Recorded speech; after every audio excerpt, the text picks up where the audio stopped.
Hi, I'm Phil Parker. I'm the designer of the lightning process. And this short film is about one of the questions I often get asked about the lightning process. People say, I've heard the lightning process is very successful for a group of illnesses like bad backs, migraines, digestive problems, things that are primarily or purely physical or physiological.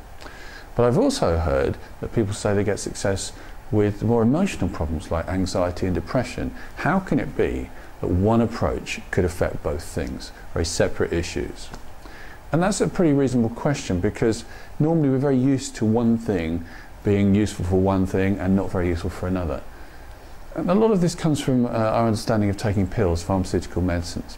However, if you look at it in a little bit more depth, most pills have quite a wide-ranging effect on the body. So if we take the example of beta blockers might be given for somebody who's got very tight muscles, or somebody who's got high blood pressure, or someone whose heart is beating too fast. It would have a direct effect on those physical systems and their digestion.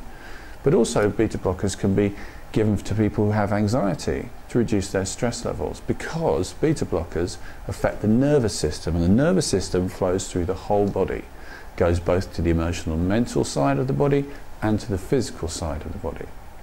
So when you look at it in that way, it makes a bit more sense. And I like to think about the lightning process a bit like a DVD player. If you have a DVD player, then you have a lot of range of options as to how you can use that. That technology is good for playing DVDs, so you can watch movies. But also you can put audio CDs in, so you can listen to classical music or rock music or audio books. This will be no big surprise. The technology of the DVD allows us access to all different sorts of information. And the lightning process is like that. The lightning process works on the neurological, hormonal and immunological sides of the body. And those processes, those systems, work throughout the whole of the body.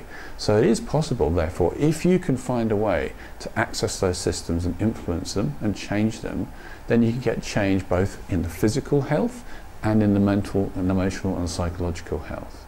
So think of it in that way. The lightning process is a way to get in to access those systems of your body, the neurological, hormonal, immunological systems of your body, and through that, if you can make access, influence these systems, you have the chance to change both things that are purely physiological or primarily psychological.